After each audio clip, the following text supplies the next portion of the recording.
वो वीआईपी कौन था कि वीआईपी के नाम का खुलासा का प्रयास क्यों नहीं किया जा रहा है इस सरकार के द्वारा। कोर्ट द्वार की लोअर कोर्ट ने दिया था, उसमें भी वीआईपी की बात कोर्ट की गई है। चाहे उर्मिला सनावर हो, चाहे वो राठौर हो, चाहे कभी उसमें दर्शन भारती उसके बीच में आ जाते हैं, कभी हमको दिखाया जाता है कि क्या कहते हैं उसमें हमारे डोभाल जी भी कहीं कहीं पे दिखते हैं, लेकिन सरकार अभी तक कोई खुलासा नहीं कर रही है उन सारी। इससे उत्तराखंड की F3 जो फाइल खुलेगी, F3 जो फाइल खुलेगी, जिसे दबाने के लिए राष्ट्रीय सुरक्षा सलाहकार को तक लगाया जा रहा है। तो साक्ष्य मिटाने वाले लोग कौन थे और अन्य कई लोग जिस तरीके से हमें वीडियो में दिखाई दे रहे हैं लोगों से चर्चा करने के लिए, तो कहीं ना कहीं ये सारे लोग भी शक के दायरे में आ रहे हैं कि नए नए लोग उभर के क्यों आ रहे हैं। अगर आ रहे हैं, हमें दिखाई दे रहे हैं कहीं पे सोशल मीडिया से या किसी अन्य माध्यम से, तो हम सरकार से मांग करते हैं कि इनकी भी पूरी जांच होनी चाहिए। हम नहीं चाहते हैं उत्तराखंड के अंदर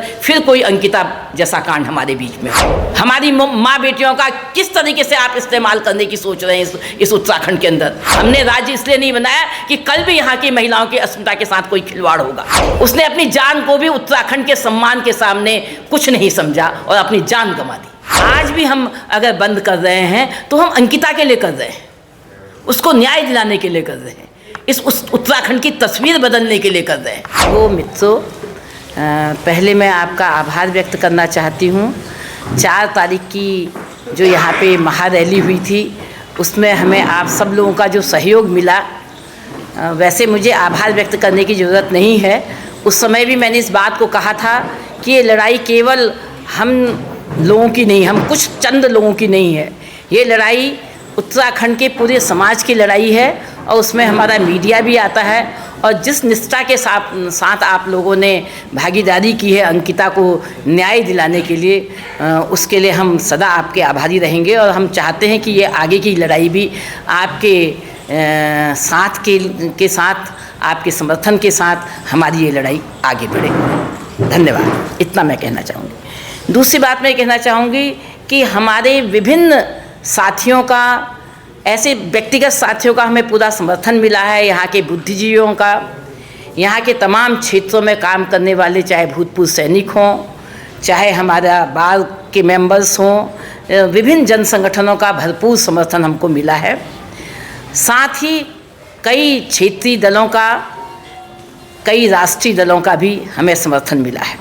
लेकिन मैं आपके संज्ञान में इस बात को लाना चाहती हूँ कि 4 तारीख के बाद जो हमारी बैठक हुई जन संगठनों की, उसमें हम लोगों ने ये तय किया है कि अब ये जो लड़ाई लड़ी जाएगी पूरी की पूरी, अंकिता भंडारी की जो लड़ाई लड़ी जाएगी, वो लड़ाई लड़ी जाएगी अंकिता न्याय यात्रा संयुक्त संघर्ष मंच, इस नाम से ही लड़ी जाएगी आगे की लड़ाई। और ये संयुक्त लड़ाइयाँ होंगी, ये किसी बैनर झंडे के नीचे नहीं होगी। ये केवल और केवल संयुक्त संघर्ष मंच के जो अंकिता न्याय यात्रा संयुक्त संघर्ष मंच बना है, उसी के बैनर तले ये लड़ाई आगे लड़ी जाएगी। क्योंकि हमारी लड़ाई न्याय के साथ साथ तभी हमें भरपूर न्याय मिल पाएगा, पूरा न्याय हमें मिल पाएगा, जब तक वीआईपी का पता नहीं लग जाता है। इस बात को हम रखना चाहते हैं। मगर मैं अपनी बात रखने से पहले मैं तमाम उन लोगों का यहाँ पे परिचय कराना चाहूँगी जो हमारे साथ यहाँ पे बैठे हुए हैं। सबसे पहले हमारे बीच में गजेंद्र भंडारी जी बैठे हुए हैं, जो सचिव हैं उत्तराखंड गढ़वाल सभा, जो है गढ़वाल सभा की हमारे सचिव हैं। वो हमें पूरा समर्थन पहले दिन से दे रहे हैं। गढ़वाल सभा का पूरा समर्थन इस पूरी लड़ाई को मिल रहा है। उसके आगे बाद हमारी सुलोचना स्टवाल जी हैं, ये भी पहले से हमारे बीच में पूरी तरह से इसमें लगी हुई हैं। हमारे बीच में ये राष्ट्रवादी, हाँ। और हमारे बीच में शांति प्रसाद भट्ट जी हैं, जो उत्तराखंड क्रांति दल की ओर से हमें पूरा अपना समर्थन और सहयोग देने के लिए यहाँ पे उपस्थित है। मैं कमला पंत उत्तराखंड महिला मंच की ओर से यहाँ पे हूँ। हमारे बीच में मोहित डिमरी जी हैं। मोहित डिमरी जी आप जानते हैं मूल निवास भू कानून संघर्ष समिति की ओर से हमारे बीच में हैं। हमारे बीच में उमा भट्ट जी हैं, जो भारत ज्ञान विज्ञान समिति से हैं।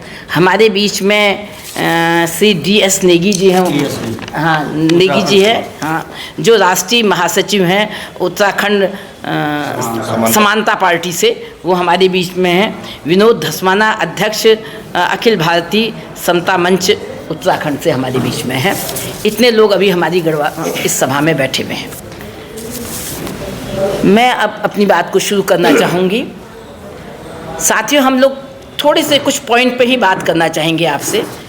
मैंने थोड़ा सा जानकारी दी कि ये संघर्ष किस संगठन के द्वारा लड़ा जाएगा, और वो संगठन आज अपनी यहाँ पे प्रेस कॉन्फ्रेंस कर रहा है, जो हमारा संयुक्त मोर्चा है, अंकिता न्याय यात्रा संयुक्त संघर्ष मंच है, उसी के माध्यम से आज ये प्रेस कॉन्फ्रेंस यहाँ पे होती। हमारा सबसे बड़ा जो हम यहाँ पे मांग करने जा रहे हैं आपके माध्यम से, वो ये है कि वीआईपी के नाम का खुलासा का प्रयास क्यों नहीं किया जा रहा है इस सरकार के द्वारा।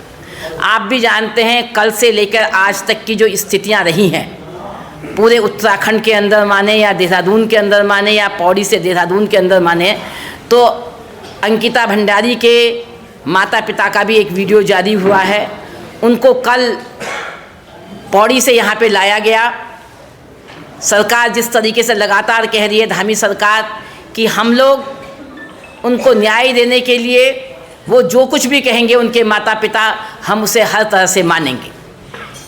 इतनी बड़ी घोषणा सरकार ने करी है। हम चाहते हैं वो इस घोषणा का सम्मान रखेंगे और अंकिता को न्याय दिलाने के लिए, वीआईपी का खुलासा करने के लिए वो अपनी जबान से नहीं फिरेंगे, जैसा कि वो पहले भी कर चुके हैं। ऐसा दूसरी बात, हम वीआईपी की बात केवल ऐसे ही नहीं कह रहे हैं। वीआईपी की जो बात है वो हमारे जो जजमेंट कोर्ट द्वार की लोअर कोर्ट ने दिया था, उसमें भी वीआईपी की बात कोट की गई है। उसके साथ साथ मैं ये लाई हूँ जो ये फैक्ट फाइंडिंग रिपोर्ट महिला संगठनों के द्वारा और महिला मंच ने इसको प्रकाशित किया था। इसके पेज नंबर इतने पे स्पष्ट लिखा हुआ है, जो चैट किया गया अंकिता और उसके मित्र के बीच में, वो चैटिंग इसमें पूरी तरह से दी गई है इसमें फैक्ट फाइंडिंग में, और इसका संज्ञान पूरी उस समय भी लिया गया था जिस समय ये कोर्ट में केस था। तो मैं इस बात को फिर मजबूती के साथ कहना चाहती हूँ कि वो वीआईपी कौन था। और जो अंकिता भंडारी के माता पिता ने कहा है, वही बात हम भी कहना चाहते हैं कि वीआईपी के नाम के खुलासे को केंद्र में रखकर सीबीआई के द्वारा कोर्ट की निगरानी में, सुप्रीम कोर्ट की निगरानी में ये जांच सरकार द्वारा की जाए, ये हम मांग कर रहे हैं। यहाँ पे हम जितने लोग बैठे हैं, ये हमारी मांग है कि सीबीआई की जो जांच हो वो सुप्रीम कोर्ट के जज की निगरानी में की जाए, तभी वीआईपी का खुलासा हो पाएगा। हमारे लिए सबसे महत्वपूर्ण जो है वो वीआईपी का खुलासा होना चाहिए। इससे आगे हम ये भी कहना चाहते हैं, क्योंकि हम देख रहे हैं उत्तराखंड के अंदर इस मुद्दे को लेकर जिस तरीके से चीज़ें बदल रही हैं, प्रतिदिन बदल रही हैं। सरकार चीज़ों को बदल रही है और बिल्कुल नाकाम है इनका खुलासा करने के लिए। चाहे वो उर्मिला सनावर हों, चाहे वो राठौर हों, चाहे कभी उसमें दर्शन भारती उसके बीच में आ जाते हैं, कभी हमको दिखाया जाता है कि क्या कहते हैं उसमें हमारे डोभाल जी भी कहीं कहीं पे दिखते हैं। बहुत सारे नाम हमारे इसमें आ रहे हैं, लगातार नाम आ रहे हैं, बहुत सारे नाम उर्मिला सनावर ने घोषित वो किए हैं अपने ऑडियो वीडियो में, लेकिन सरकार अभी तक कोई खुलासा नहीं कर रही है उन सारी चीज़ों का, और ना उसको कोई चिंता लग रही है कि इन चीज़ों का खुलासा करना चाहिए, क्योंकि जनता लगातार मांग कर रही है, आप क्यों नहीं वीआईपी को सामने ला रहे हैं। तो हमारा ये मानना है कि इससे उत्तराखंड की F3 जो फाइल खुलेगी, जिसे दबाने के लिए राष्ट्रीय सुरक्षा सलाहकार को तक लगाया जा रहा है, कि हम चाहते हैं कि वो मुखौटे हमारे सामने आए, वो राजनीतिक या प्रभावशाली जितने भी लोग हैं इस केस के पीछे, वो हमारे सामने आने चाहिए। नहीं तो कल शायद उत्तराखंड के लोग ही उन सब का खुलासा करेंगे। अगर सरकार चीज़ों को सामने लाएगी, हम मजबूर होंगे उसका खुलासा करने के लिए। धामी सरकार ने सहायता की घोषणा की थी इनके परिवार को पहले जब ये केस हुआ था, लेकिन आज तक वो उस पर क्या किया है उन्होंने आज तक, ये भी एक सवाल हमारे सामने है। सबूत को मिटाने दूसरा हमने दूसरे बहुत महत्वपूर्ण जो पॉइंट लगातार हमने वीआईपी के अलावा जो हमने बात करी थी, वो हमने कहा था वनतरा के जो साक्ष्य मिटाने की कोशिश की गई, जो वहाँ पे बुलडोजर चलाने की कोशिश की गई, और ये बात उनके फैसले की पूरी जो रिकॉर्डिंग है उसमें भी ये सारी बातें आई हैं, गवाहों ने इस बात को रखा है वहाँ पे। तो मेरा कहना है कि वो साक्ष्य मिटाने वाले लोग कौन थे, उसका ऑर्डर देने वाले कौन लोग थे, उसका खुलासा ये सरकार करे। ये बहुत बड़ी चीज़ है। हम सीबीआई की भी जांच अगर कल सरकार कर देती है, उसके बाद भी हम यही बात कहेंगे कि उन बुलडोजर चलाने वाले लोग कौन थे, उसका आदेश देने वाले कौन थे, और वो कौन लोग थे जिन्होंने इसके साक्ष्य मिटाने का काम किया है। और एक जो महत्वपूर्ण बात मैं अंत में कहने चाहती हूँ वो ये है कि एक ही दिन में अजीत डोभाल, सीएम के पूर्व सलाहकार और अन्य कई लोग जिस तरीके से हमें वीडियो में दिखाई दे रहे हैं लोगों से चर्चा करने के लिए, तो कहीं ना कहीं ये सारे लोग भी शक के दायरे में आ रहे हैं। आज तक तो कहीं नहीं थे ये लोग, अब क्यों दिखाई दे रहे हैं? ये कोई दर्शन भारती के साथ दिखाई दे रहा है, कोई अलग से जिनके नाम हमें सोशल मीडिया से आ रहे हैं।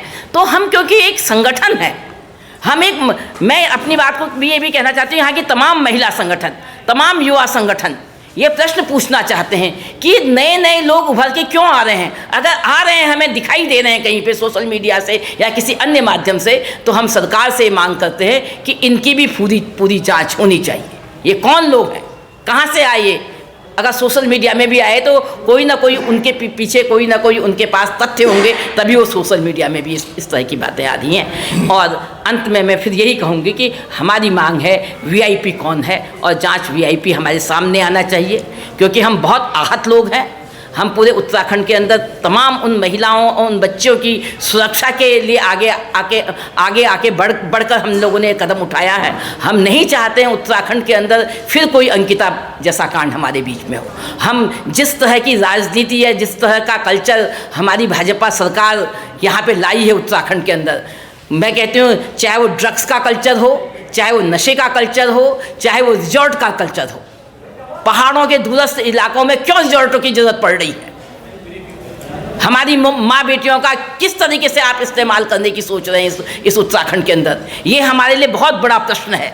हमारे सामने उत्तराखंड के विकास का प्रश्न सबसे बड़ा है, क्योंकि हम वो लोग हैं जिन्होंने इस उत्तराखंड राज्य को अपनी अस्मिता को दांव पे लगा के बनाया है। महिलाओं ने अपनी कीमत चुकाई है इस राज्य को बनाने के लिए। हमने राज्य इसलिए नहीं बनाया कि कल भी यहाँ की महिलाओं की अस्मिता के साथ कोई खिलवाड़ होगा। आज जिस तरह से अंकिता बहन हमारे बीच में नहीं है, पता नहीं मैं उस महिला के और उसके माँ बाप का इतना सम्मान करती हूँ जिनकी बिटिया ने जान देकर अपने सम्मान को बचाया। उसने अपनी जान को भी उत्तराखंड के सम्मान के सामने कुछ नहीं समझा और अपनी जान गंवा दी, जान देने के लिए तैयार हुई। ऐसे के लिए आज पूरा उत्तराखंड का पूरा युवा खड़ा है, पूरा समाज खड़ा है, और हम उसके साथ खड़े हैं। हम अंतिम दम तक, जब तक वीआईपी का पता नहीं होगा, हम उत्तराखंड की सड़कों पे ही दिखाई देंगे आप लोगों को, ये मैं कहना चाहती हूँ। अब और 11 तारीख को 10 तारीख को हम लोगों ने मशाल जुलूस रखा हुआ है, जो गांधी पार्क से प्रारंभ होगा मशाल जुलूस। और हम सभी से आह्वान करना चाहते हैं, तमाम लोगों से आह्वान करना चाहते हैं कि 10 तारीख के इस मशाल जुलूस में, जो कि 11 तारीख के बंद के लिए किया जाएगा, अधिक से अधिक संख्या में इसमें शामिल हों। मगर मैं एक बात और कहना चाहती हूँ, हमने बंद का ऐलान इसलिए किया कि ये हमारी भावना थी। हमने 4 तारीख की भी रैली इसीलिए की कि हम चाहते थे सरकार पे दबाव बने। आज भी हम अगर बंद कर रहे हैं तो हम अंकिता के लिए कर रहे हैं, उसको न्याय दिलाने के लिए कर रहे हैं, उस उत्तराखंड की तस्वीर बदलने के लिए कर रहे हैं कि इस तरह की दुर्घटनाएं दोबारा ना हो इसमें। इसलिए हमने बंद करने का ऐलान किया है। और तमाम लोग जो, चाहे वो बाजार से जुड़े हैं, चाहे वो अधिवक्ता हैं, चाहे फौजी हैं, चाहे नौजवान हैं, चाहे बच्चे हैं या लड़कियां हैं, औरतें हैं, बहनें हैं, हम सब का आह्वान कर रहे हैं आज यहाँ से मीडिया के माध्यम से कि आप 11 तारीख को सभी स्वतः बंद करें। हम इसके लिए किसी तरह का आडंबर करने वाले नहीं हैं। कोई जोर जबरदस्ती कहीं पे नहीं होगी, ना बाजार में होगी, ना कहीं होगी। स्वतः जिसने बंद करना है वो बंद करे इसको, हम ये कहना चाहते हैं। अगर वास्तव में आप उसका सम्मान करते हैं, अंकिता का, उसको न्याय दिलाना चाहते हैं, तो आपको ये बंद करना चाहिए। ये हमारी आपसे गुजारिश है। हम किसी के सामने हाथ जोड़ के बंद करो करने वाले लोग नहीं। हमने यहाँ से एक ऐलान किया है और हम ये उम्मीद रखते हैं पूरा उत्तराखंड इस बंद में हमारे साथ होगा। धन्यवाद। मेरे सामने मोहित टिमरी जी हैं, वो अपनी बात को पूरी तरीके से रखेंगे।